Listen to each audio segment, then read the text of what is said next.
Good afternoon, everybody. I think we'll make a start. We've got a bit of technology being sorted out here, so bear with us, but we'll make a start anyway. Very warm welcome to this session on responsible volunteering. My name is Mark Tanzer. I'm the Chief Executive of ABTA, which is the UK's largest travel association. This is a subject that's very close to my heart. A number of our members are involved in volunteering tourism. And we see that very much as part of a broader sustainability initiative that ABTA and its members have been engaged on for several years now. And I will personally be very interested in learning from this session some of the issues and perhaps some of the solutions as well. I'm not an expert, I freely profess, but I am reliably informed that this is a very fast growing sector of tourism. Numbers of 50,000 within the UK I've heard, and 1 million worldwide. So it's got a very important presence. It also is changing its character as it grows. No longer just the preserve of GAP students or young people, older people are getting involved, and that will bring its own changes to the type of projects and so forth that are undertaken. My perception is because it has a lot of ethical content, volunteering, it also comes under a lot of ethical scrutiny, and I think we're aware that quite rightly people are challenging this sector to see are these projects worthwhile, are the right people going, the destinations or the countries getting a return on the volunteering, and also are they safe? Volunteering tourism is a form of tourism, and you have to get people back safely. So I think what I'll be interested in understanding over the next hour is all aspects of that. Are we getting the right people into these programs? Are we getting destination buy-in? Are they getting a return on it? And very importantly, how do we manage the actual experience in a safe manner? As I say, I am not expert, but fortunately we do have 3 experts here who are going to each talk about it, and then we'll open it up obviously for questions. I'm delighted to have Richard Oliver, who's the Chief Executive of Year Out Group, Sally Grayson, who's the co-founder of People and Places, and at the end Paul Medina, who's the owner of Calabash Tours. So without further ado from me, I will invite Richard to kick off and take us away. Thanks very much.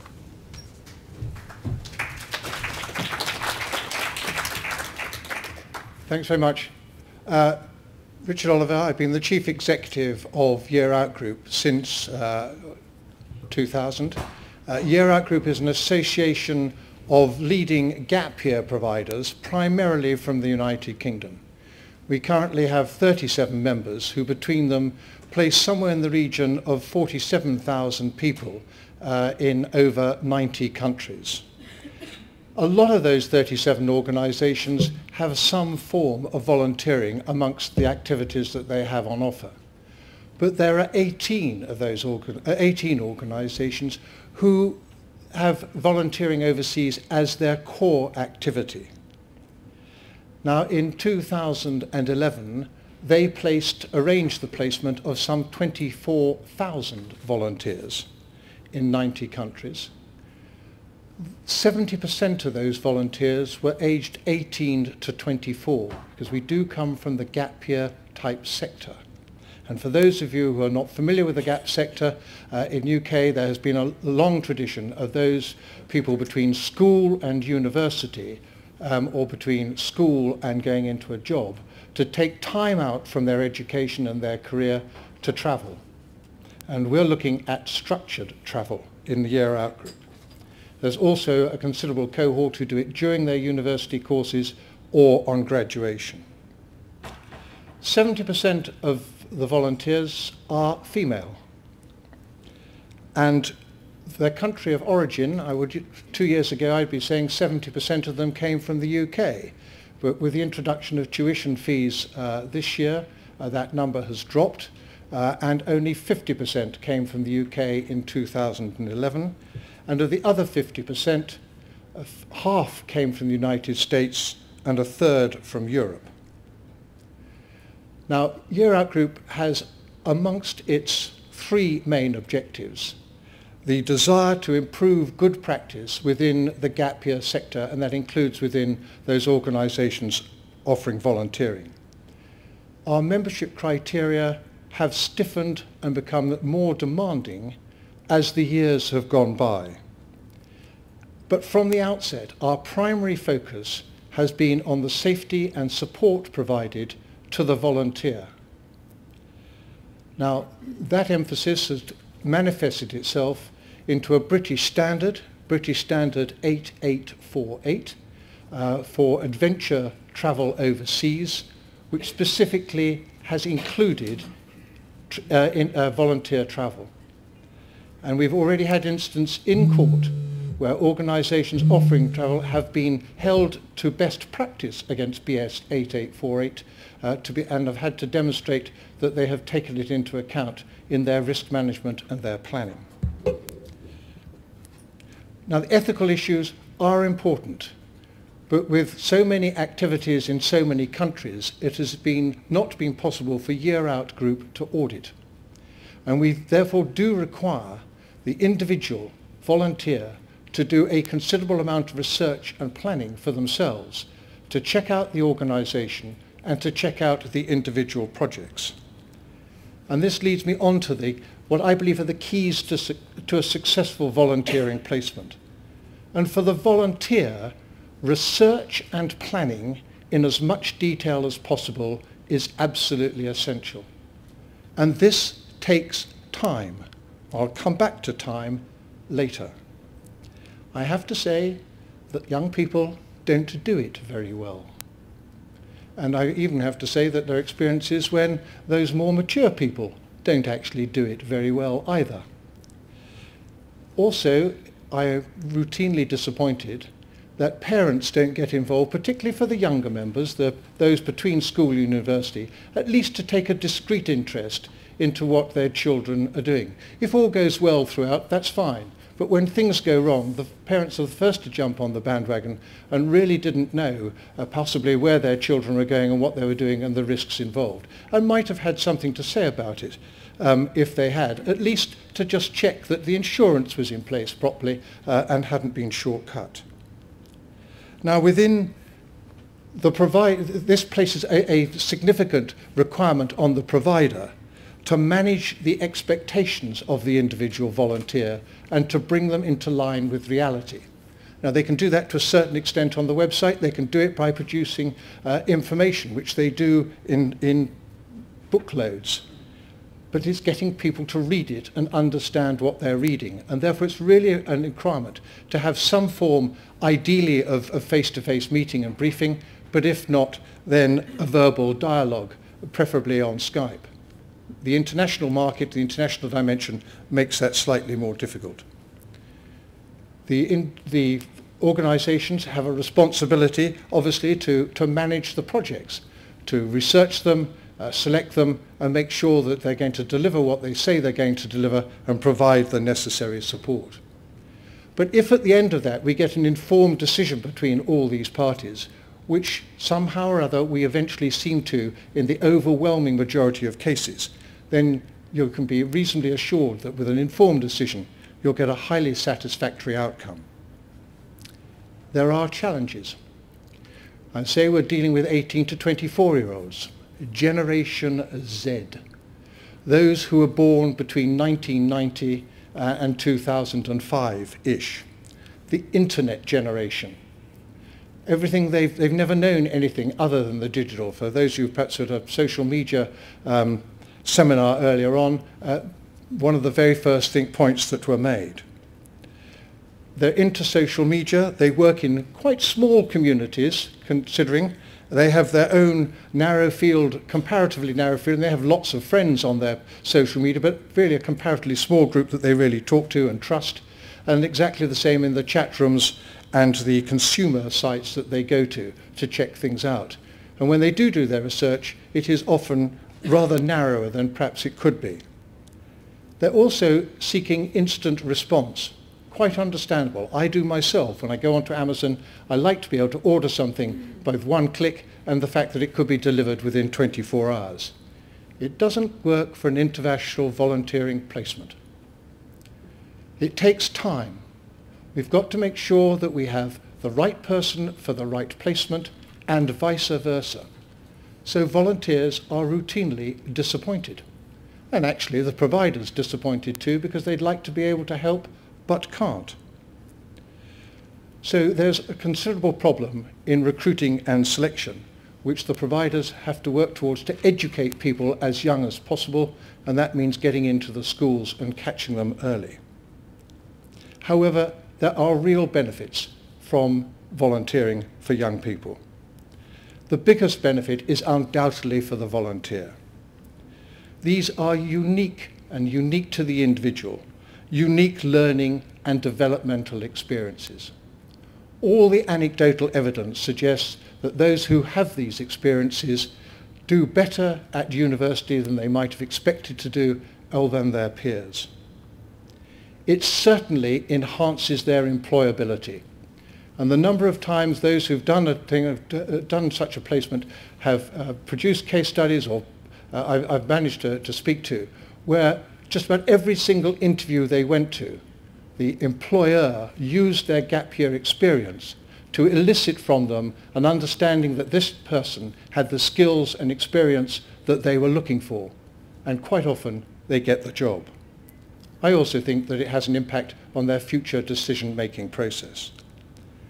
There's a win for the host organisations. This Generation Z, in addition to the capabilities of Generation Y, intelligent, enthusiastic and energetic, embrace diversity. They're creative, they're innovative, they're open-minded, so that when they arrive on site, after their induction period, they can quickly make a positive impact.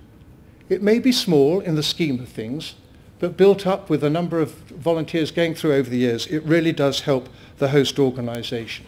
And that is taken through in the long term, because those young people tend to stay as friends of that host organisation for the rest of their lives. I think there's a win for the host country as well, and there's certainly a win for the sending country. For here you have a cohort of young people who have had to adapt themselves to a different custom, culture and language.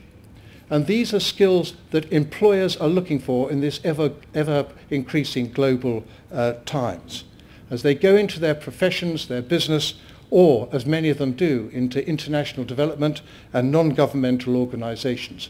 It's a real boost to that particular workforce.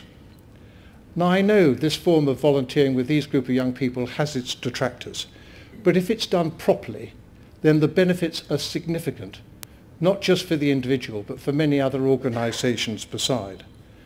And for many of those individuals, it's a truly life-changing experience, which they will cherish forever. Thanks so much.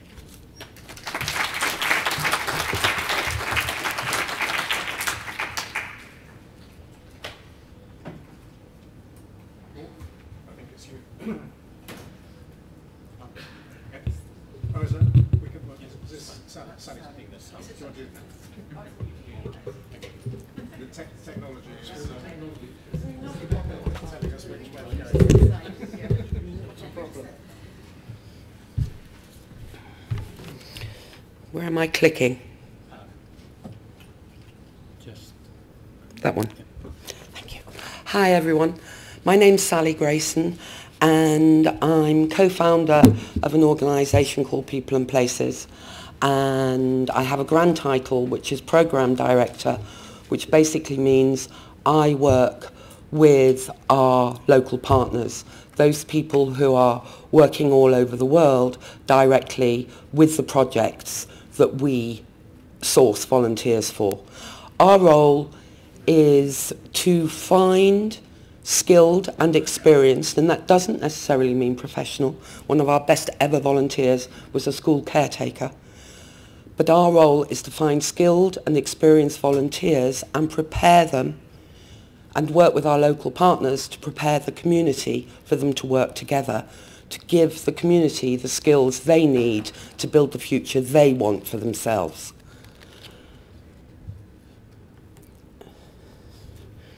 It doesn't want to do it.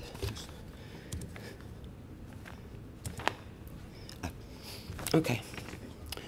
The context in which we work is actually quite complex, but the rules are pretty simple. Safety. for the volunteer and the community. Informed consent for the community and the volunteer. Marketing, what I call smoke and mirrors. We have a responsibility to tell the volunteers that they are not going to change the world. And we have a responsibility to let them know that not every penny of their hard-earned cash is going to the project. Also, is the volunteer programme fit for purpose? Will it leave a legacy behind? And finally, the economics. Show me the money. So, for safety, the priority for us, there is no priority. The volunteer safety and the community safety are equally as important. And what we have to do, and any responsible sending organisation has to ensure that the volunteers and the community are prepared for the relationship they will have and the challenges that that relationship will bring. And they have to be prepared honestly. They have to be told, warts and all, what their experience is going to be like, and that they are not going to change the world. All our volunteers have codes of conduct. We do not have a standard code of conduct. Certainly our code of conduct is different for every community we work with, and in many instances there are specific codes of conduct for specific projects. Our local partners agree to a code of practice. We are agreed.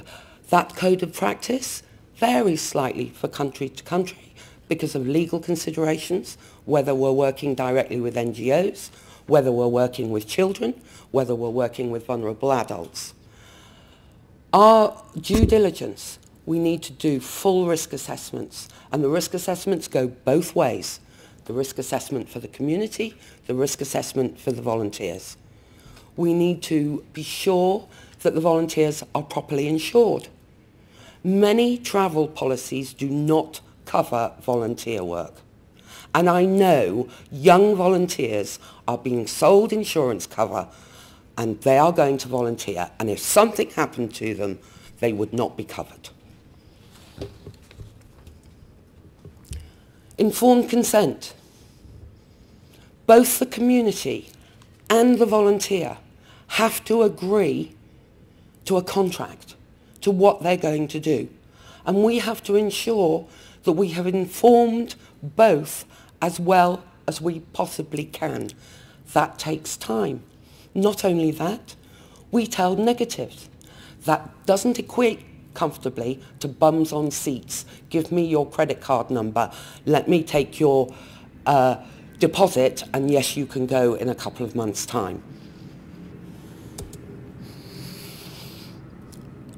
I did a quick scan on the web on Friday. I just ask you to look at them. Are these responsible? And the one in the middle is from someone who is recognised as a leading responsible travel company. How can you, in 2 weeks' notice, send people to volunteer with vulnerable children? It's not responsible. It's not ethical. It's wrong. Marketing. How do we tell it like it is, but not create such a negative picture that the volunteer is going to be put? Richard rightly said, particularly with young volunteers, and we do place young volunteers. Young people have skills. We don't have an argument about young people volunteering. It's how they're prepared and what they're used for. But how do you tell it like it is and not create a barrier to booking? That takes real courage. Purpose. Is the project fit for purpose? Is it of benefit to the community? Their needs are paramount, but we also have to recognise the volunteers' needs, expectations and wishes. The challenge, they don't match. A huge proportion of volunteers want to go and care for vulnerable children. Probably the highest in demand.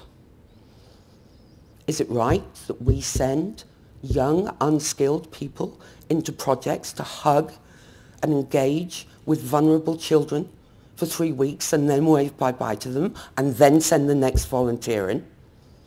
I don't think I even need to answer that one, do I? Is it right that we send volunteers in to build schools in communities where there are no teachers? Is it right that we send volunteers into communities to build when there are builders and we're replacing local skills? But that's what often the easiest project to sell to a volunteer is the one that gives least to the community. Are we leaving a legacy? Is the project appropriate? I go back to the builder. There's a wonderful story about one village getting 3 schools from 3 different volunteer organisations, and they don't have a teacher. There are stories about people. There's an amazing story which Paul told me about someone going into a community in a township and building a tennis court. The children have no food. But the donor and the volunteer project wanted to build a tennis court. Are we leaving some knowledge behind? Why are the volunteers going there? And it's not, I absolutely agree with Richard, the volunteers gain a huge amount. But what does the community gain? And is there a shared learning?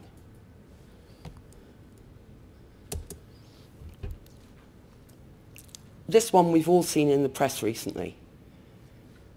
Who gets what, where? I'm not suggesting for a moment, People and Places is not a charity. We're actually a limited company, but we as shareholders of the business have covenanted that all our profits will go to charity. So we're a social enterprise. And the reason we started that way was because we believed that large sending organisations would be able to say, well, it's all right for you, you're a charity. You don't have to be profitable. You have to be profitable to be sustainable.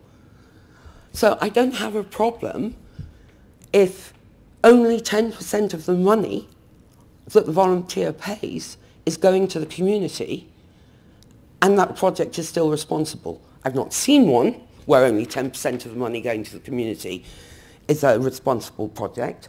But if you're open and honest and don't lead the volunteer to believe all their money is going to the community, which many believe, and I don't want to see another pie chart ever that says we spend 40% of our money on project development. Because I damn well know that the chief executive's salary and all his travel expenses, who's flying around to check the projects, is in that 40%. I'm getting cross. But there are real challenges. How do businesses exercise transparency without breaking confidentiality? You don't want to share your margins. You don't want to share but you need to be honest about how much the community is gaining. And the other big thing about economics is the number of times local employment is replaced by volunteers. One of my stories, and the most shocking stories, a young woman had talked to us. She wanted to go and work in an orphanage. And my partner, who works with preparing the volunteers, said, you don't have any skills to go and we only work with one orphanage.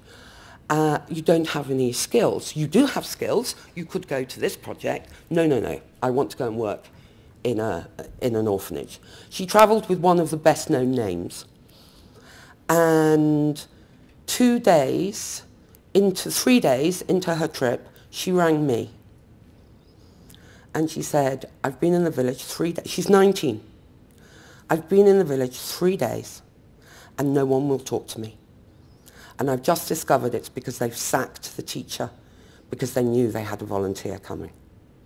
I've been trying to ring the emergency number I've been given, and nobody's answering it. What shall I do? we at the time did not have a partner in that country. And I said, well, I have some responsible travel operator contacts. I'll see what I can do for you, but you need to ring your parents. And she called me back a couple of hours later and she'd got through to her father. But here was a 19-year-old with a 24/7 cover number that nobody answered. She was left in a remote village and she was ostracized. So we have to take responsibility.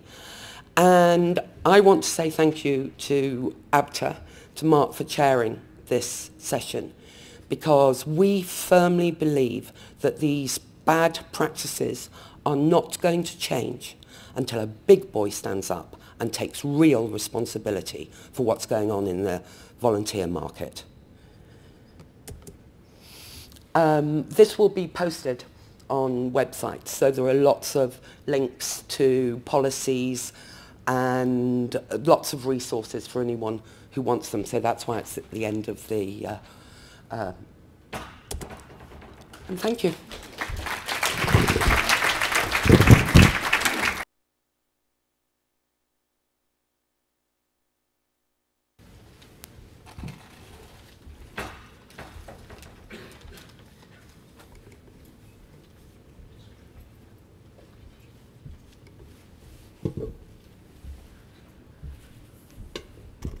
Hello, everybody. My name is Paul. I come from a company called Calabash Tours, and it's an interesting experience for me to share with you today here at the World Travel Market. I like to work in grey areas of tourism, so I've spent the last 13 years working in the urban townships or the slums of Port Elizabeth. Some of you call that pro-poor tourism, some of you call that slum tourism. There's all kinds of names for it. But what we really like to do is we like to try and find ways in which we can engage with the tourism industry in a way that benefits local communities. And I'm also the founder member of an organization called the Calabash Trust, which is an NGO which operates alongside our commercial business. Our volunteering programs are part of our commercial part of our business, but they obviously dovetail to a large extent with what we do as the Calabash Trust within the communities. How do I move this? All right. Thanks. So I'm from South Africa, and I'm very, very protective of the people that I work with and that I've developed relationships over the last number of years. And I'm pretty annoyed at some of the volunteer tourism practices that I'm seeing taking place, where somehow it seems to be the belief that because we are poor, some of us, and because we are not well connected to resources, be they technological resources, be they information, that we can be the plaything of people that come from the north and come and play with us in the south and have a wonderful experience and go home, and some of us are then left to pick up the pieces. So I do believe that well-structured, community-centered volunteer programs can make a considerable impact. But unfortunately, community-centered volunteer experiences require a lot more insight into the people that we are working with, into the potential negative impacts, as well as a deep understanding of the local context and conditions. Now, we have this problem in the industry where there's this boom happening in volunteer tourism, and suddenly everyone is scrambling around looking for projects because that's what they need to sell so that they can bring more volunteers. But we need to actually go about it the other way around from my point of view. We start off with what are the needs of the local people. Is there a way in which we can use tourism and volunteer tourism to promote the development of those local people? This is not about selling a beach package, people. A lot of the work that I do is bringing people to people, connecting people together. It creates a shared humanity, or it destroys invariably the more vulnerable. And those are the people in the communities in the developing world. So the understanding of the need for strong local partners with good community and ethics is something that seems to be missed by a lot of the sending organizations. Who's talking? Who's talking? If you go and do the research on how much information is available on the volunteer experience, there are books full. Go and look for the academic research that has been done on the experiences of communities, and you will find that it's a fairly thin amount. So the volunteer experience currently, as it is spoken about within the industry, is completely volunteer-centered.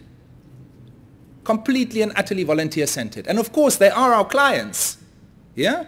I understand that. I do understand commercial imperative. But I am gravely concerned that sometimes there is not a great understanding of what the needs of local people are and what the negative impacts are. So communities often want volunteers to come and assist them, but they are unaware of some of the potential negative consequences. It is our responsibility to educate those communities of what the risks potentially are, so that they make an informed, consensual decision that yes, we understand our culture may be affected.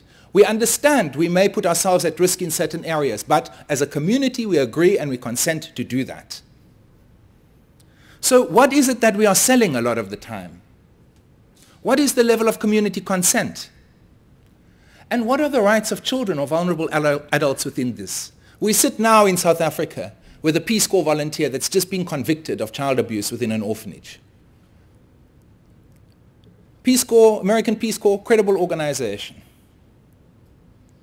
But these things are happening more than what we want to admit. It's our dirty little secret.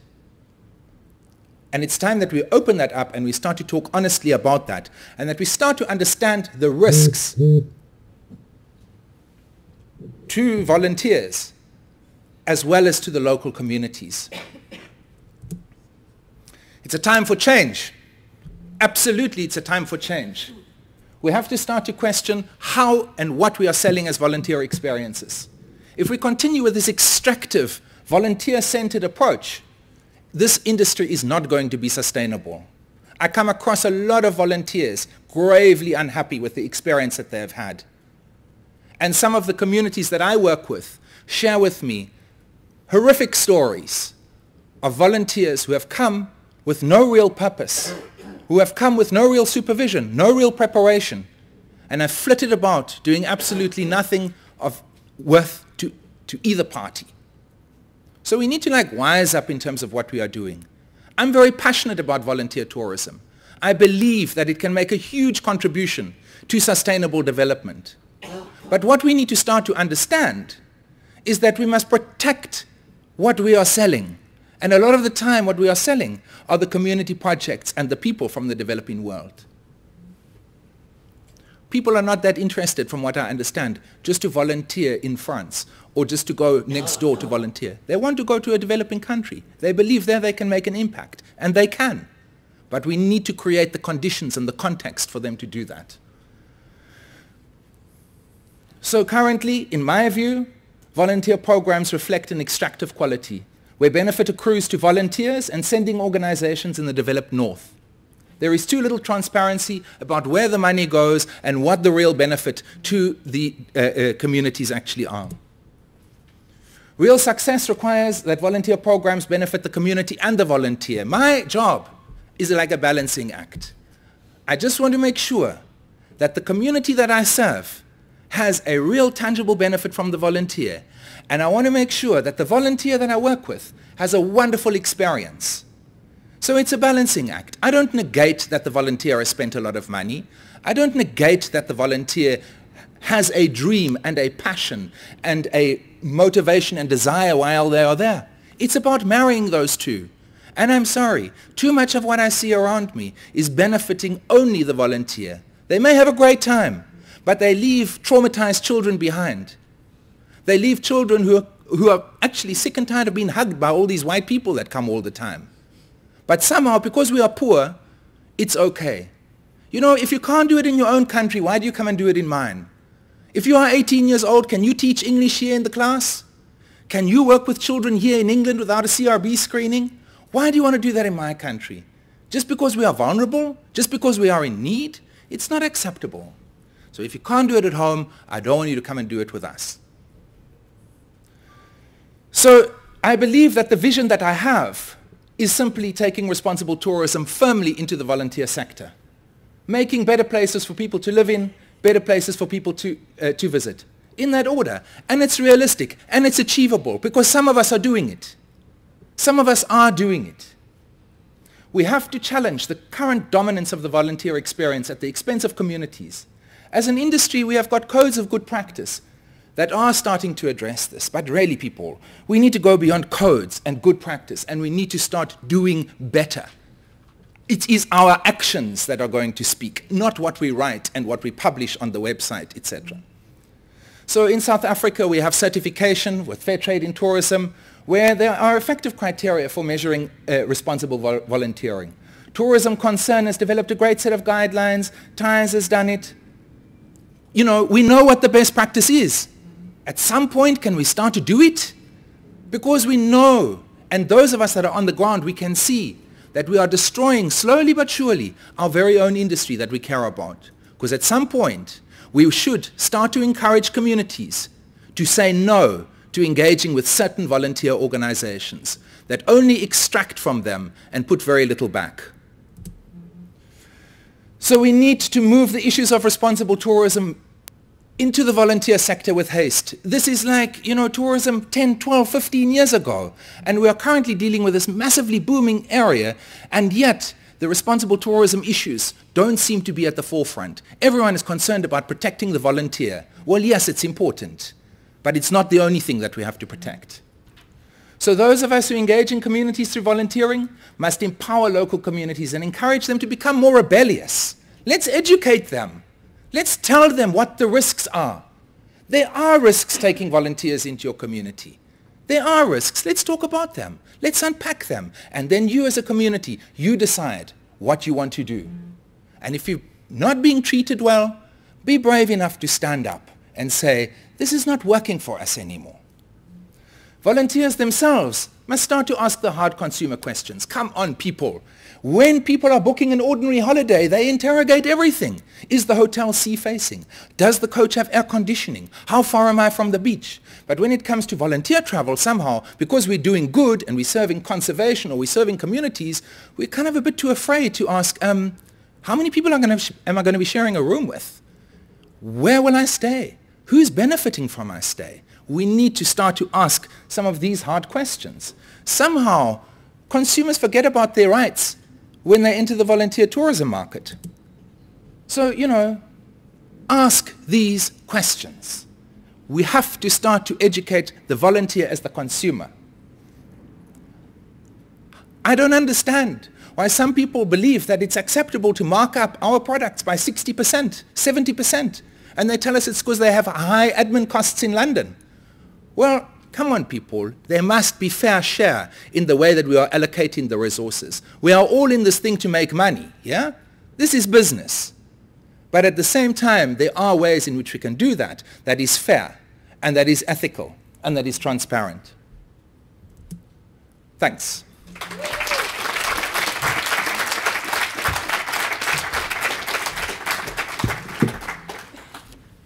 Well, thank you to all three of our speakers. I think that's been a very powerful sort of setting out of the you know, the potential, but also the pitfalls, and also, you know, just the moral hazard that can surround this, as Paul's just said. I mean, I've got some questions of my own, but I think you know, as we're a bit late starting, let's go straight and take any questions that you have for any of the speakers.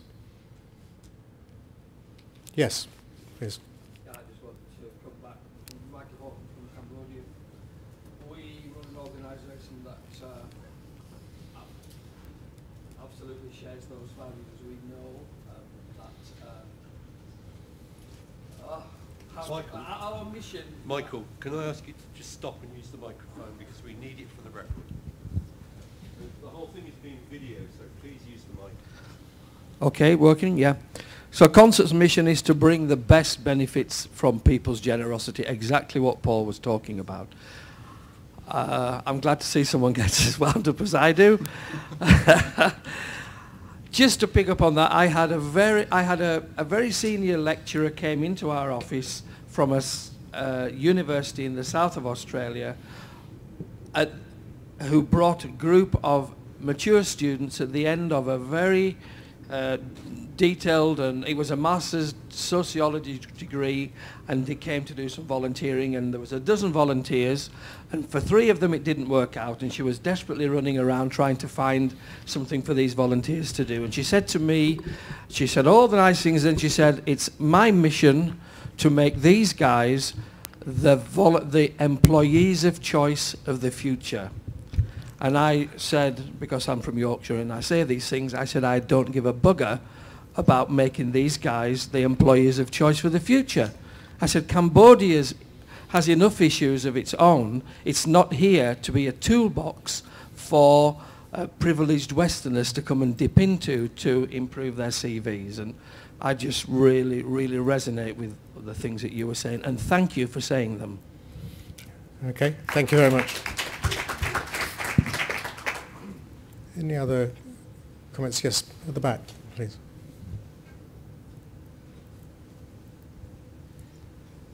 Thank you very much for your presentation. I'd like to hear your opinion about your forecast about the trends of responsible volunteering in the future regarding with the current economy situations of the Europe.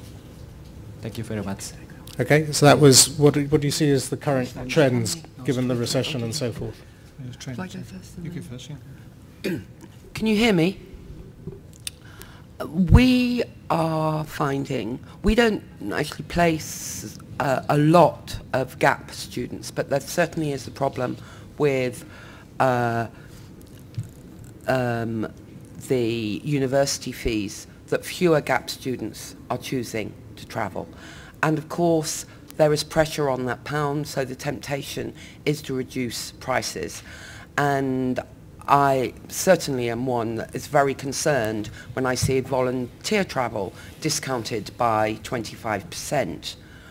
But I understand the commercial pressures. Interestingly, we placed quite a lot of volunteers in their 50s and 60s. And they're under pressure too, because their children have perhaps lost jobs or have mortgages that they can't afford, and they're now supporting their children.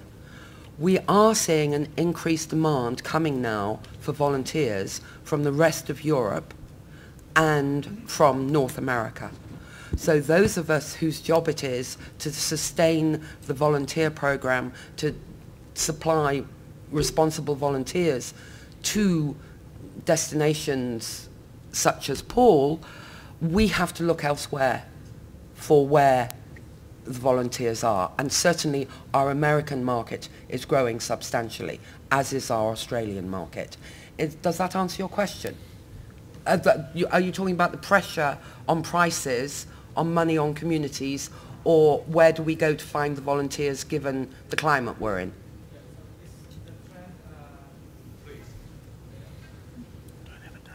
Thank you very much. So in your opinion, is the trend rising up or declining or changing? Flat? It's changing very much. But I think it's still a growth industry worldwide, though it's in recession in the UK, I think. Okay, thank you very much. I mean, I echo what's been said. I mean, tuition fees, we've been, for young people, we've been there before in 97, 98, and 2005, 2006. This was a major hike up, and young Britons are not used, nor are their parents, to managing debt at an early age. Talk about managing debt to a young Canadian or a young American, and their parents have been through it. And you know, after a number of years, and it will take years, then I think the tuition fees problem will peter away. There has been a certain amount of growth this year with more applications, but it's undoubtedly a problem. Actually, I think the biggest problem is the economic situation in the UK and Europe, and to a lesser extent in America, because most of these young people do actually have to raise quite a lot of the funds for themselves, if not all the funds for themselves, and all the jobs they used to go and get, the part-time jobs to fund themselves, those aren't there anymore. So I absolutely echo that a lot of year-out group member organisations have been, their numbers have been saved mainly from America, where there has been a campaign within some of the major universities, which is now stretching across to other universities, to encourage young Americans to volunteer and to go overseas and get that experience, because they see that they come back as more informed students latterly. I think it's a case, somebody may be able to correct me, but only about 25% of Americans hold a passport. Only about 40% of Americans ever travel outside their home state. So actually getting people to move, it requires quite a change. The last statistic I saw was that in 2011, the last academic year, 11-12, 1.2% took a gap year and went overseas. I don't know what that's come up from, but the fact that it's been recorded for the first time that I've seen suggests that it's starting to come on the radar, so to speak. Yeah. Well, of course, Paul doesn't want them until they've done their time in Detroit, do you? I mean, you're saying there's a problem there about the rich first world pitching up and wanting to be slum tourists. Yeah. I think you mustn't misunderstand me. I've got no problem with people coming, as long as they understand that their primary purpose when they are there is to serve the communities that they work with. And that will be, if it is well-structured, well-run program, that will be that life-changing experience that volunteers talk about. I'm just looking for a bit of balance. I don't mind the rich. Can I just pick up on one point there? Is there anybody in the media in the room, as a matter of interest? Right. It's not at you, but it's at your I do have a difficulty. Everybody here has been very good at using the term volunteering tourism. I do have a real dislike for the term voluntourism. It does confuse, because as Paul said and Sally suggested too, there's a really different requirement between planning and researching a holiday and researching volunteering. As you say, people don't research their holidays. They do research in some, but still it's different. And they don't allow enough time or go into enough detail, and a completely different detail for volunteering, which is why so many, particularly the young, but actually others as well, think that they can just click their fingers, go online, and they'll be there tomorrow. No. Okay. But there are organisations allowing them to do that. Who are trying to, Okay, can we take another question over here? Yeah, well, my question, more than a question, is probably a concern. Is about volunteering overseas, and how these volunteers, when these volunteers are managed by the private sector, actually. And we have people in the room asking for forecasts, and maybe, already thinking about start running a business in this way. And my concern is about dependency of this particular project when a business is run on it. And so how and when a company switch to another project, if somehow this project is still give the company revenues and make the business run. So basically what happens if you pull out? Yeah, I love this question because it's a good question, and it's one that comes up very often. And it's really about how does business engage with development? How does business engage in a constructive way, or is there a constructive way in which business can engage with development? Some of the same questions are asked about aid. So if a country stops giving aid to another country, then what happens to the dependency that has been created? I think that our understanding is that when we place volunteers, they are the cherry on the top of what is already happening. They are not running the projects. They are working with our local partners. When there are no volunteers, we continue to do what we have to do because we do it all of the time. We like volunteers because they bring skills and they add value and contribute to those projects.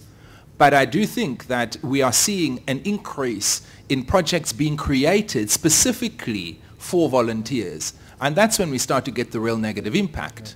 But I do fundamentally believe that responsible tourism businesses can engage constructively with development issues. It's not easy. It's fraught with challenges. It's murky. It's grey. But I do think that we should push through that and start to document some of the best practice, and that started to happen. For me, I'm not prepared to say that tourism cannot make a strong contribution to the development of poor communities. And we have seen in Africa and South Africa, we have seen the way in which tourism has contributed hugely to the conservation of fauna and flora. So it's a nice question, but I think we can ask that same question, and we do ask that same question about development organizations and about aid, and but it's something that we have to understand is a potential negative impact. Okay, yes, behind over there. Oh. Okay, take. Hello. I come from Egypt, and in 2009 we've run a successful volunteering program, but my problem with it, and that's why we stopped, exactly what you have tapped on, Sally, which is depriving the local community from the jobs. We brought people who painted the walls of an orphanage, and I felt bad after that because we are not short of painters in Egypt. There's lots of them. So can you elaborate more on how did you help, or how did you manage to find projects or ideas? Thank you. I think the thing that's really important, and Paul's alluded to this, we People and Places do not work with projects that are dependent on volunteers. We work with projects that are there working 24/7, even if there isn't a volunteer there. And we ask the question, with each volunteer placement, again we go back to informed consent, when a volunteer applies to work with us and they've been, perhaps 2 or 3 projects are recognised that their skills are appropriate for, we go back to our local partners who in turn talk with the projects and say, what can this, we have development plans, we know what structure they're going to work within, but can this person be of use? And the other thing, we have a very strict rule in People and Places. There has to be a local person working alongside the volunteer. And we brief our volunteers, if there is not, you can leave that project, and we would like you to remove yourself from the day, for the day, and say, I'm going to stop work. And we have a few local partners in this room, and some of them will know that in some climates, some of the teachers may be tempted to leave the classroom and answer their mobile phone when a volunteer is there. Our volunteers say, no, I'm not going to work if I'm not working alongside you. Yeah, I think, let me just give some practical examples, because I don't do infrastructure projects easily. We have unemployment in some of the communities I work of up to 80%. So, person power we have got plenty of. But what we are lacking a lot of as a result of the legacy of apartheid is the human resources and the skills. And this does not mean that they are necessarily highly advanced skills. It can be simple things like knowing how to operate a computer effectively, and then working alongside local people in terms of sharing that skill. One of the programs we work with is a community care program looking after people who are infected and affected with HIV. And if we get a person, a nurse, a social worker, she teams up with our local palliative care team and goes visiting with the local palliative care team, and then shares some of her knowledge after the visit. So it's shoulder-to-shoulder learning that we are after. And it's not as easy to sell because the result is not as quick. You can't say, oh, there's the wall, it's finished, it's painted, well done, that's what you have achieved. So I always say to our volunteers, we have got a movie that has been playing for many years. You are contributing a 30-day snapshot. Thank you very much, but you are only a snapshot, but I've seen the whole movie play. And it's with that cumulative kind of drop-in-the-bucket approach that we talk about, and that we explain to our volunteers from the beginning. You're not going to change the world, but look at how far we have come, and you are a contributor to that. And what we do is all our volunteers get Future Volunteers reports. All our volunteers have to report on their work when they return. So our previous volunteers can see that their work is being built on. We have volunteers who are receiving back. We placed our first volunteer in 2006. Those volunteers are still receiving reports from us about the work that is being continued. So they can see our commitment to them is, you're not going to change the world in a month, But we promise you, we and our local partners are in it for the long haul. Okay. There's a question over there. For one here. Question for Richard. I mean, my sense is that everybody in this room feels that responsible volunteering is just a fantastically uplifting and wonderful thing when it's done right. But equally, it's clear that there's some serious reputational issues here. Yep. I don't think that these volunteering organisations can solve that reputational risk and issues on their own individually. So my question... On risk or... Reputational risk. Reputational risk. Okay. Reputational risk. The word in this room, the word in the press, the word on the street is that volunteering is not necessarily cracked up to what it's intended to be or what it's purported to be. Yeah, okay. That's a risk to those businesses. Yeah. I don't think those businesses can solve that problem on their own. So my question to you is, would the Year Out Group consider making a requirement of membership of your organisation some of the principles that have been discussed today, such as informed consent, such as transparency around where money is being spent? Because I think there needs to be some leadership, needs to be across the sector. And I guess my challenge to you is that something that you think you could fulfill? Who are you? My name's Justin Francis from responsibletravel.com. From responsibletravel.com. Right. If I could audit it, yes. How am I going to audit it? Well, I mean, the best auditors are the volunteers. But we're dealing overall with some 47,000 placements, not all of them volunteering, in over 90 countries. That's not what I suggested. I mean, for example, how many organisations in your membership? 37. 37, relatively small number. It would be quite straightforward for them to demonstrate to you that they had informed consent from the communities in which they work. That's a small number of... But I couldn't check it. I'd have to take their word. But I think... If you take their word, and if they publish it and it's transparent, then they will face the consequences. I don't think it's good enough to say, frankly, I don't think it's good enough with all these issues that these organisations face, that the communities face, to say that you as the leadership organisation... We're not no, we're not. These are all very definitely independent, autonomous organisations in their own right. Okay. Well, I think someone else in that case is going to have to stand up and play a leadership role on their behalf if you're not prepared to. Well, I mean, we can certainly take it forward. We've looked at it quite a lot over the years, and I would say that actually the vast majority of our organisations would have no difficulty with that. Absolutely no difficulty at all. There'd be 3 or 4 that probably would. And they're quite large. And I'm not quite sure how we would get them to turn around quickly. This wouldn't happen overnight. Yeah, we can look at it. We've got the policy in place. We've got the policy in place. What we have got the ability is to audit it. I can audit just about everything else, but that is very difficult, so you've got to do it on the ground. Otherwise you're just taking people's word for it. Now, Sally can do it because she works very closely with people like Paul and has that sort of organisation. Some of my members have that sort of relationship with their partners on the ground as well, but sadly, and some of the projects are their own, but sadly not all. Yeah, I don't find that answer acceptable, I'm afraid.